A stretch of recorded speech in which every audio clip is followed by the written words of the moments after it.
우리가 지난 시간부터 고린도후서의 말씀을 살펴보면서 고린도후서는 위로의 서신이다 이런 별명이 붙어 있다 그랬습니다. 고린도 전서의 말씀을 통해서 고린도 교회의 여러 가지 문제점들을 다 따끔하게 가르치고 책망을 했는데, 이 편지를 받은 고린도 교인들이 마음의 애통함을 갖고 회개하면서 힘든 상황에서도 신앙을 포기하지 않고 견디고 있다는 소식을 듣게 됩니다. 그래서 바울은 두 번째로 고린도 교회에 편지를 보내면서 이번에는 저들을 위로하고 또 저들의 신앙을 격려하기 위해서 고린도 후서를 써서 보냈습니다.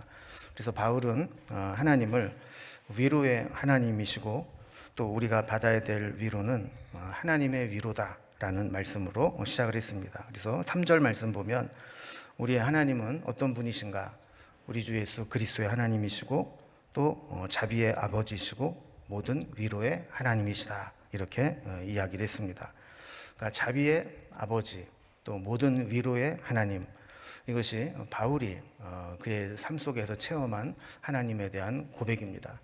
여러분, 우리도 우리 지금 내 삶에서 하나님은 어떤 분인가 그랬을 때 나름대로 내가 좀 깊이 체험하고 있는 하나님이 있지 않습니까?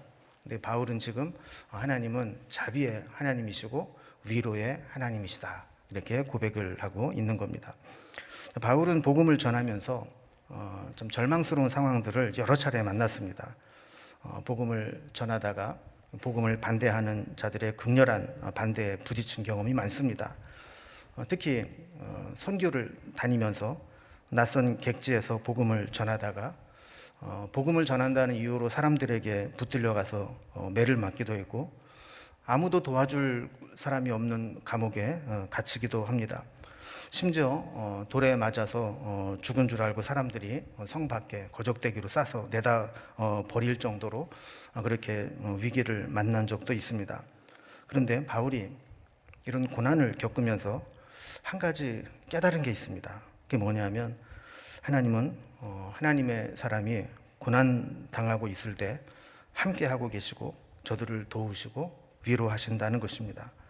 그래서 우리가 당하는 이 고난을 하나님이 위로하시고 또 새롭게 하셔서 나와 같은 고난을 당하는 사람들에게 위로할 수 있는 그런 영적 자산을 갖게 하신다라는 겁니다. 그래서 4절 말씀을 보면 하나님을 우리의 모든 환난 중에서 우리를 위로하사 우리로 하여금 하나님께 받는 위로로서 모든 환난 중에 있는 자들을 능히 위로하게 하시는 이시로다 그랬습니다. 자, 그러니까 우리가 환난 중에 하나님의 위로를 체험합니다. 그리고 또 고난 가운데 환난 가운데 있는 자를 위로할 수 있게 하신다라는 것입니다. 그래서 환난 중에 위로받은 것이 있는 사람은 그 위로받은 것을 경험으로 다른 사람을 위로할 수 있게 된다 하는 것이죠. 그래서 환난을 겪어보지 못하고 환난 중에 위로하심을 체험하지 못한 사람은 진정한 의미에서 위로가 될 수 없는 겁니다. 그래서 환난을 이겨낸 후에 그것을 해석하는 것을 보면 그 사람의 신앙과 인격의 수준을 알 수 있습니다. 똑같은 환난을 겪어도 하나님의 위로하심을 경험한 사람과 또 그렇지 못한 사람은 환난 당한 자들을 대하는 태도가 다를 수밖에 없습니다. 하나님의 위로를 경험하지 못한 사람은 환난 중에 있는 자를 보면서 정죄하기 쉽습니다. 저 사람은 저래서 저렇게 하나님께 징계를 받는 거야. 저 사람은 저기 뭐 잘못한 게 있어서 저런 일을 당하는 거야. 이렇게 정죄하기 쉽습니다. 또 욥의 친구들처럼 마음이 강팍해져서 환난을 당하는 원인이 이거니 저거니 하면서 비난하는 자가 되기 쉽습니다. 그리고 그런 자가 어쩌다가 자기가 어떤 큰 역경을 이겨내고 나면 무용담처럼 나는 이렇게 기도해서 이겨냈다고, 나는 이렇게 믿음으로 이겨냈다고 하면서 자신을 과시하는 모습으로 나타나게 됩니다.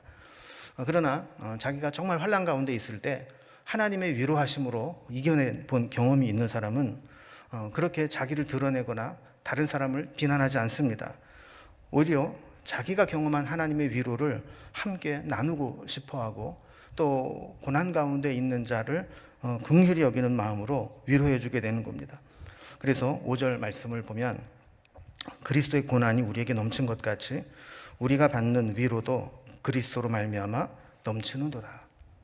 우리도 그리스도로 인한 고난이 우리에게 넘치도록 많이 있었지만 하나님의 위로하심이 우리에게 넘쳐서 능히 그 고난을 이겨낼 수 있다, 이렇게 고백할 수 있게 된다는 겁니다. 고난이 클수록 위로도 커집니다. 넘치는 위로, 넘치는 은혜, 이것은 우리 성도들만이 체험할 수 있는 하나님의 선물입니다. 바울이 이것을 체험했기 때문에 위로하시는 하나님을 함께 나누고 싶었던 겁니다. 여러분, 혹시 지금 나는 그런 고난 가운데 있다, 나는 정말 삶의 가장 힘든 가운데 있다, 이렇게 느끼신다면 그때가 더 큰 하나님의 위로하심을 받을 수 있는 기회다, 이렇게 생각하시고 하나님 앞에 그 은혜를, 위로를 구하실 수 있기 바랍니다. 여러분, 사실 바울은 고난 그러면 누구에게도 뒤치지 않는 사람입니다. 바울은 극한 고난에 당할수록 그리스도를 묵상했습니다. 죽음의 위협 가운데 있을 때, 살 가능성이 없을 때 그리스도의 고난을 생각했습니다. 그래서 그리스도의 고난에 동참하게 됩니다. 그가 체험한 것은 그리스도를 위해서 고난 가운데 깊이 들어가면 들어갈수록 그 속에서 하나님의 크신 위로하심을 경험했다라는 겁니다. 하나님께서 은혜를 주시고 피할 길을 내주시고 또 착고를 풀어주시고 하나님의 은혜로 살 길을 열어주신 것을 그는 삶을 통해서 체험하게 된 겁니다. 그래서 바울은 자신이 당한 고난을 고린도 교인들의 고난과 연결시켰고, 자기가 경험한 위로도 고린도 교인들이 함께 경험할 수 있기를 소망했던 겁니다. 그래서 고린도 교회의 고난과 위로도 또 다른 이들에게 그들이 당한 고난을 위로할 수 있는 자가 되기를 원한 거죠. 그러니까 바울이 그리스도로부터 고난을 받았을 때 위로를 받았습니다. 이 고난과 위로가 고린도 교회에도 임하기를 원했고, 그것을 체험한 고린도 교인들이 또 다른 사람들에게 고난 가운데 있는 자를 위로하기를 원했다는 겁니다. 자, 다시 정리를 하면 바울은 5절에서 자신들이 넘치는 그리스도의 고난에 참여하게 됐을 때 그리스도로부터 넘치는 위로를 받았다고 고백했습니다. 그리고 6절에서는 바울이 받는 고난과 위로를 이제는 고린도 교회도 받기를 원한다 그랬습니다. 자, 그리스도의 고난에 바울이 동참했고 그 고난과 환난을 지금 고린도 교회가 받았습니다. 그리스도의 고난에 참여했을 때 그리스도의 위로가 바울에게 임했던 것처럼 이제 그 위로하심이 고린도 교회에도 넘치기를 원했던 겁니다. 그리고 그것으로 다른 사람들을 위로하기를 원했던 것이죠. 자, 6절 중간에 보면 이 위로가 너희 속에 역사하여 우리가 받는 것 같은 고난을 너희도 견디게 하느니라 그랬습니다. 우리 위로가 왜 필요한가? 위로는 우리 속에 역사한다 그랬습니다. 여러분, 위로는 역사하는 힘이 있다는 겁니다. 아무것도 아닌 것 같아도 위로하는 말 한마디가 때로는 듣는 사람의 마음을 움직이는 그런 힘이 있다라는 것이죠. 그러면 위로가 우리 속에 역사하여 나타나는 능력은 무엇일까요? 거기 보면 그 위로가 역사하는 것은 고난을 견디게 하는 힘을 나타낸다는 겁니다. 여러분, 견딘다라는 말은 소극적으로 말하면 그냥 고난이 올 때 그냥 살기 위해서 그냥 참고 견디고 버티는 겁니다. 이 고난의 의미도 그 결과도 알 수 없지만 어쨌든 고난이 올 때 일단 어떻게 살기 위해서 그냥 버텨보자 하고 버티는 게 소극적인 견딤입니다. 그러나 적극적인 견딤은 고난에 대한 단순한 수용이나 버팀이 아니라 내가 이 고난을 견뎌내고 이겨내면 반드시 이런 승리가 있을 것이고 축복이 있을 것이라는 것을 믿고 이겨내는 겁니다. 그래서 어쩔 수 없이 참고 버티는 게 아니라 그 견딤과 인내의 결과가 하나님이 주시는 상급과 승리임을 깨닫고 확신하며 고난을 이겨내는 겁니다. 그리고 우리도 살다 보면 힘든 일을 만날 때 정말 포기하고 싶을 때가 있습니다. 고난 앞에 무릎을 꿇고 싶은 위기를 만날 때도 있습니다. 생각하면 할수록 절망적인 생각에 빠지고 슬픔에 잠기기도 합니다. 찬송가 337장 후렴처럼 무거운 짐을 나홀로 지고 견디다 못해 쓰러질 때, 그럴 때가 있습니다.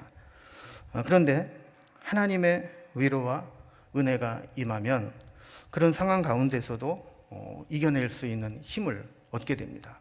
그리고 그것을 경험한 사람들이 서로를 위로해주고 함께 이끌어갈 때 결국에 마지막에 이겨낼 힘을 얻게 되는 거죠. 그럼 어떤 때는 머리로는 아는데 마음이 움직이지 않을 때가 있습니다. 받아들이기 힘든 충격적인 슬픔에 빠질 때 그렇죠. 예를 들어서 사랑하는 가족이 갑자기 세상을 떠났습니다. 우리가 신앙인들은 보통 머리로는 분명히 알고 있습니다. 그분은 믿음을 가지셨던 분이기 때문에 지금 우리가 사는 세상보다 훨씬 더 좋은 하나님 나라에 가신 거야. 그리고 사람은 언젠가는 다 죽는 존재 아닌가.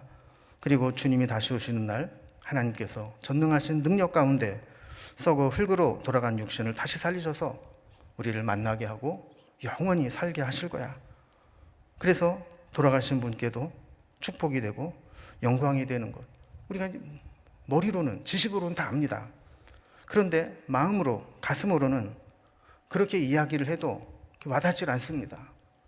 당장 슬프고 허망하고 서운하고 마음이 아픕니다. 살아계실 때 잘못한 것만 생각나고 죄책감과 후회가 밀려옵니다. 이렇게 아무리 머리로는 알지만 마음으로 와닿지 않을 때 그때 불현듯 주님께서 나와 함께 하고 계시고 또 믿음의 사람들이 나를 위해 기도해 주고 있고 나를 위로하고 있다는 생각이 들 때 힘을 얻을 수가 있습니다. 그래서 데살로니가전서 4장 13절 이하에 보면 이 죽은 자들을 가리켜서 자는 자들이라고 표현을 합니다. 그 죽은 자들이 앞으로 어떻게 될 것인가를 지금 말씀하시는 거죠. 18절 말씀에 보면 결론을 내립니다. 그러므로 이러한 말로 서로 위로하라. 그리고 왜 위로를 명했을까요? 우리가 죽음이 복된 것이고 하나님께서 다시 만나게 하실 것이고 영생의 소망이 있음을 머리로는 알지만 그럼에도 불구하고 우리가 큰 상실과 또 고통을 겪게 되면 머리에 아는 대로 마음이 움직이지 않음을 알기 때문입니다. 그래서 우리가 서로 위로하는 것이 필요하다라는 거죠. 그런데 바울은 오늘 본문에서 우리가 위로하는 것도 필요하지만 정말 더 중요한 것은 하나님의 위로하심을 받는 것이다 라는 것입니다. 5절 말씀을 다시 보면 그리스도의 고난이 우리에게 넘친 것 같이 우리가 받는 위로도 그리스도로 말미암아 넘치는도다. 여러분, 우리의 위로가 누구로부터 넘쳐야 된다고 말씀하고 있어요? 그리스도로부터 받는 위로가 넘쳐야 된다는 겁니다. 우리가 슬픔과 고통을 당할 때 우리는 제일 먼저 그래, 내 이 아픔을, 내 이 고통을 주님께 위로받으리라, 이런 마음을 가져야 되는 겁니다. 자, 그렇다면 우리가 주님의 위로를 받는다 그랬을 때 주님은 어떤 방식으로 우리를 위로해 주실까요? 교과서적인 내용이지만 크게 세 가지 방법으로 하나님은 우리를 위로해 주실 수 있습니다. 첫 번째로 말씀을 통한 위로입니다. 고난을 당하면 우리는 좀 고민이 많아집니다. 생각이 깊어지죠. 평소에는 잘하지 않던 생각까지 깊이 하게 됩니다. 자, 그런데 이렇게 생각을 하다가 하나님을 향해 마음이 열려 있는 사람은 하나님의 말씀을 생각하고 붙잡게 됩니다. 그리고 하나님 주시는 말씀을 통해 위로를 얻게 됩니다. 하나님의 말씀이 내 삶에, 내 고난의 현장에 적용되는 것을 깨닫게 됩니다. 그래서 지금 당장 상황은 참 아프고 힘들고 고통스럽지만 하나님께서 이래서 나에게 이런 고난을 허락하셨구나. 이 고난 속에 하나님의 섭리가 있었구나. 하나님이 정말 이 고난 가운데 사랑으로 함께하고 계셨구나. 하나님은 이 고난을 통해서 나를 더 강하게 연단시키셨고 때로는 나의 잘못을 깨닫게 하셨고 고난의 풀무로 인도하셔서 나를 더 강하게 단련시키시고 하나님의 사람으로 만드셨구나. 이런 것을 깨닫게 되면서 위로를 얻게 되는 겁니다. 종종 말씀 한 구절이 때로는 우리의 영적 침체에서 우리를 건져줄 때가 있습니다. 하나님께도 실망하고 사람에게도 낙심해서 교회 나오는 것도 싫고 예배 시간에 앉아 있는 것도 의무적으로 앉아 있어서 말씀을 들어도 한쪽 귀로 듣고 한쪽 귀로 흘려보내고 있는데, 때로 그 흘러가는 말씀 중에 어느 한 말씀이 내 심령을 관통하면서 하나님의 음성으로 들려질 때가 있다는 겁니다. 만약에 이 말씀이 내게 들려지게 되면 그때 내 영혼은 살아날 가능성이 있습니다. 회복될 가능성이 있습니다. 내 속에 들어온 하나님의 말씀이 나를 고치고 회복시키시기 때문입니다. 저는 인생은 해석이다 라는 말을 참 좋아합니다. 우리 인생에서 일어나는 사건 그 자체보다도 그 사건에 대한 우리의 해석과 관점이 중요하다는 것입니다. 똑같은 상황을 겪어도 어떤 관점으로 그것을 바라보느냐에 따라서 그 사람의 인생이 달라지기 때문입니다. 여러분, 대표적인 사람이 요셉입니다. 요셉은 어린 나이에 형들에게 애굽의 종으로 팔려갔습니다. 만약에 요셉이 상황을 있는 그대로 객관적으로 바라보고 형들이 나를 팔았단 말이야, 형들을 원망하고 자신의 신세를 한탄하면서 인생을 허비했다면 그는 결코 하나님께 쓰임받지 못했을 겁니다. 그러나 그는 하나님의 관점으로 바라보고 하나님의 관점으로 자기의 인생을 해석했습니다. 애굽으로 온 가족이 다 같이 내려와 살다가 세월이 흘러서 아버지 야곱이 죽게 되었습니다. 그때 야곱의 형들은 큰 두려움에 빠졌습니다. 지금까지는 우리가 요셉을 팔아넘긴 거 다 알고 있으면서도 아버지가 살아계시니까 우리한테 해코지 못했지만 이제 아버지 야곱이 돌아가시고 났으니 우리를 해코지할 수 있는 걸림돌이 사라져버린 게 아닌가. 자칫 잘못하면 요셉이 마음만 먹으면 우리를 다 죽일 수도 있지 않는가. 이런 두려움으로 요셉을 찾아 나왔습니다. 그리고 이런저런 이야기를 할 때 요셉이 형들에게 한 말이 있습니다. 참 멋진 말입니다. 창세기 50장 20절에 보면 당신들이 나를 해하려 하였으나 하나님은 그것을 선으로 바꾸사 오늘과 같이 많은 백성의 생명을 구원하게 하셨나니 그랬습니다. 형들이 나를 해치려 한 것 사실입니다. 그러나 나는 이 사건을 하나님의 관점으로 해석합니다. 하나님은 그 형들의 나를 해하려 하는 그 악한 의도를 선으로 바꾸셨습니다. 당신들은 나를 해하려 했지만 하나님은 선으로 바꾸어서 오늘과 같이 많은 하나님 백성들의 생명을 구원하게 하셨습니다. 이렇게 이야기를 한 겁니다. 여러분, 정말 멋진 고백 아닙니까? 나는 하나님이 나를 지켜주고 계시기 때문에 당신들을 보복할 이유가 없습니다. 걱정하지 마십시오. 이런 이야기를 하는 거예요. 그럼 요셉이 애굽에서 처음 형들에게 자신의 신분을 밝히고 자기 앞에 자기의 생명을 쥐고 있는 자가 옛날에 종으로 팔았던 요셉이라는 것을 깨달은 형들이 두려워하게 된 적이 있었습니다. 그때 또 이렇게 이야기를 합니다. 창세기 45장 6절에 보면 당신들이 나를 이곳에 팔았다고 해서 근심하지 마소서, 한탄하지 마소서. 하나님이 생명을 구원하시려고 나를 당신들보다 먼저 보내셨나이다. 그랬습니다. 자, 보세요. 사건은 똑같은 사건입니다. 그런데 형들은 요셉을 팔았습니다. 그런데 요셉은 하나님이 자기를 먼저 이곳에 보내신 것으로 해석했습니다. 여러분, 우리의 인생을 팔려온 인생으로 생각하고 사는 것하고 하나님께서 보내셔서 보내심을 받은 현장에 살고 있다고 생각하는 것하고는 질적으로 다른 인생이 되는 겁니다. 여러분, 지금 내 삶의 처지를 바라볼 때 왜 나는 이런 가문에서, 이런 집안에서, 이렇게 흙수저로, 이렇게 아무것도 없는 집안에서 살아갈까? 이렇게 생각하는 것하고, 하나님은 나를 이 아무것도 없는 가문에 보내셔서 이 가문을 하나님의 사람으로, 하나님이 축복하시는 가문으로 만드시려고 나를 이곳에 보내셨구나. 이렇게 생각하는 것하고는 살아가는 자세가 다른 것입니다. 여러분 어떻습니까? 여러분은 팔려온 인생입니까? 보냄받은 인생입니까? 똑같은 사건이지만 이 사건을 어떻게 해석하느냐에 따라서 그 사람의 삶의 모습은 완전히 달라지게 되는 겁니다. 여러분, 우리의 이 해석을 바꾸어주는 가장 강력한 것이 하나님의 말씀입니다. 하나님의 말씀이 조명되고 그 말씀이 내 삶의 현장에 비추어지게 될 때 거기에서 어떤 하나님의 말씀이 나로 하여금 내 삶을 이해하게 만들고 깨닫게 만들고 해석하게 만들고 그 속에서 하나님의 해석하심을 깨닫게 될 때 우리는 진정한 위로를 받을 수 있는 겁니다. 그래서 우리를 위로하시는 하나님은 말씀으로 우리를 위로하십니다.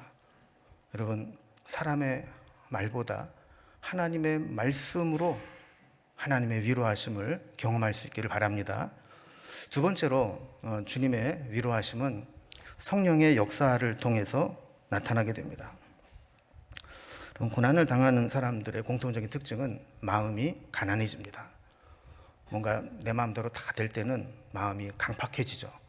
그런데 고난을 당하고 정말 힘든 상황에 빠지게 되면 마음이 가난해집니다. 그래서 뭔가 지푸라기라도 붙잡고 싶은 심정으로 하나님을 바라보게 됩니다. 그런데 우리가 하나님을 찾고 매달리게 될 때 주님의 성령님께서 우리를 만나 주실 때가 있습니다.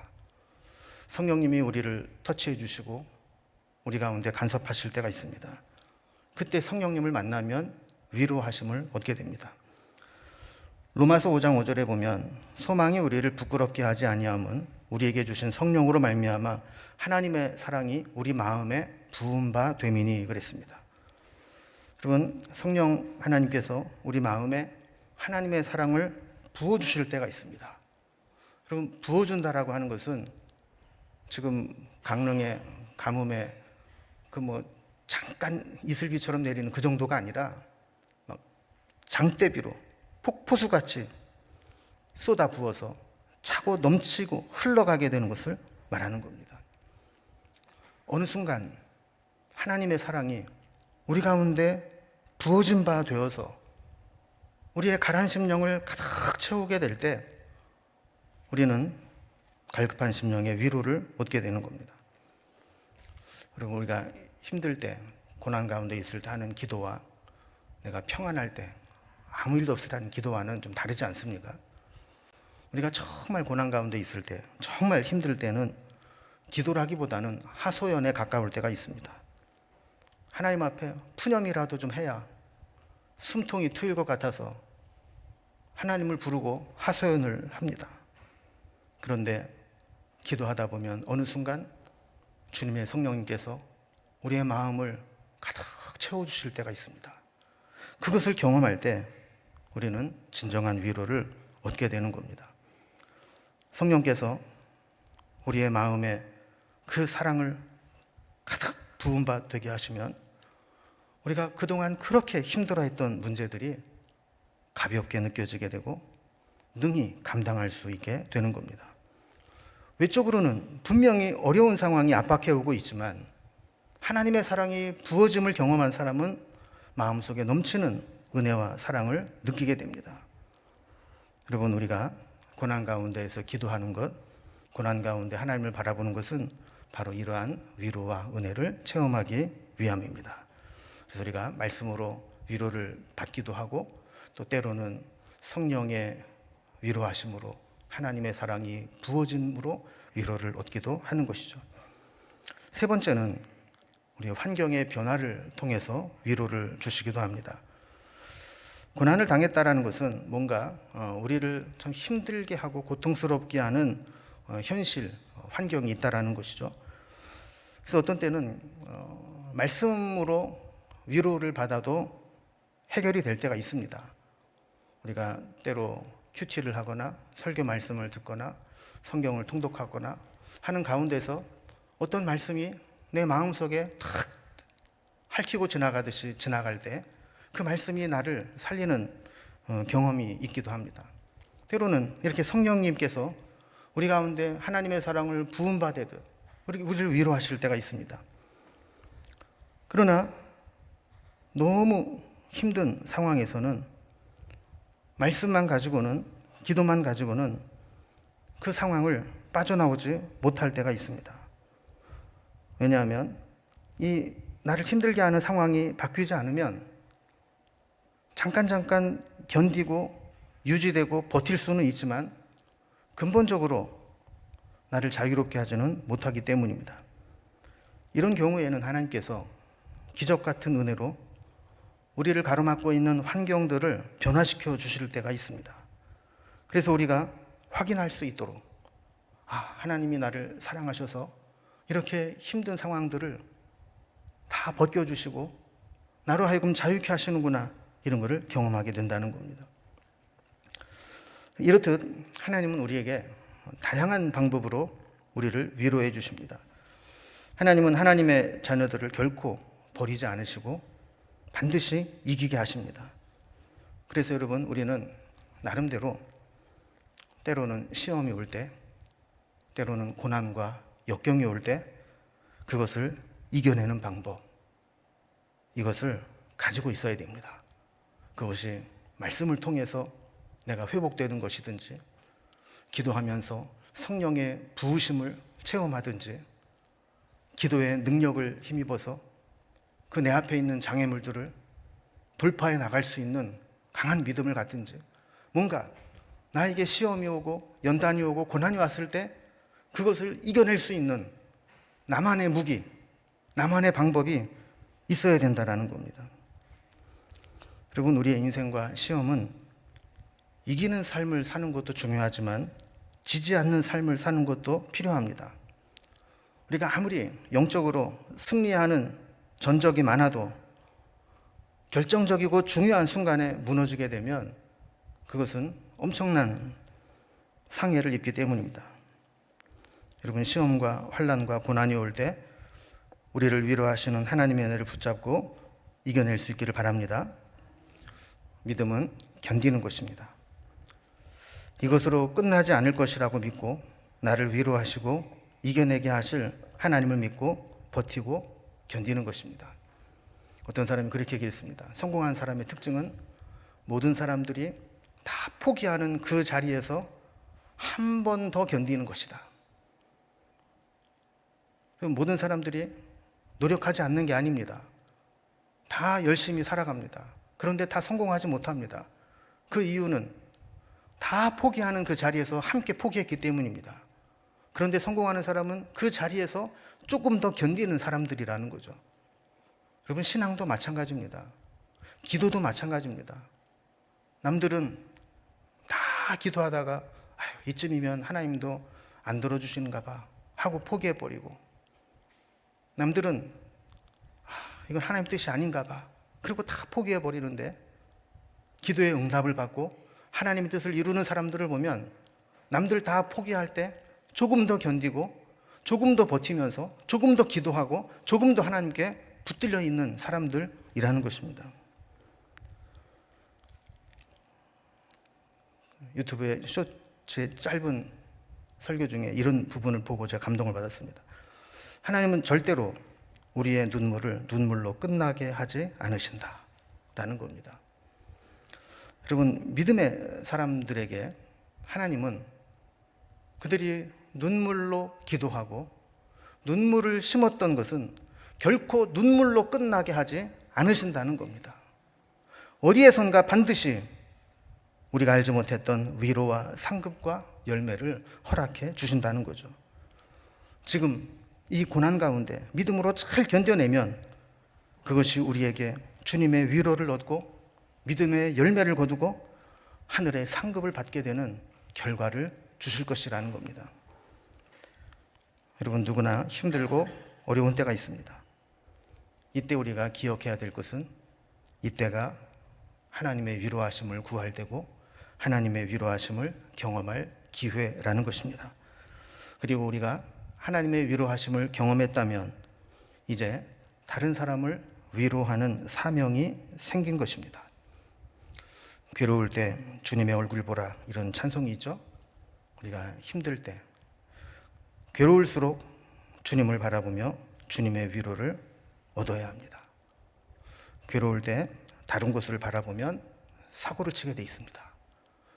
힘들수록 괴로울수록 주님을 바라보고 주님의 위로하심을 경험해야 됩니다. 여러분 혹시 지금 힘든 시간을 보내고 계십니까? 그럴 때가 주님의 위로를 체험할 때다. 주님의 은혜를 경험할 기회다 생각하시고 이 힘든 고비를 잘 이겨낸 후에 우리와 비슷한 고난을 당하는 자들을 만날 때마다 간증하며 하나님의 위로를 나눌 수 있는 그 사명을 감당해낼 수 있기를 주님의 이름으로 기원합니다.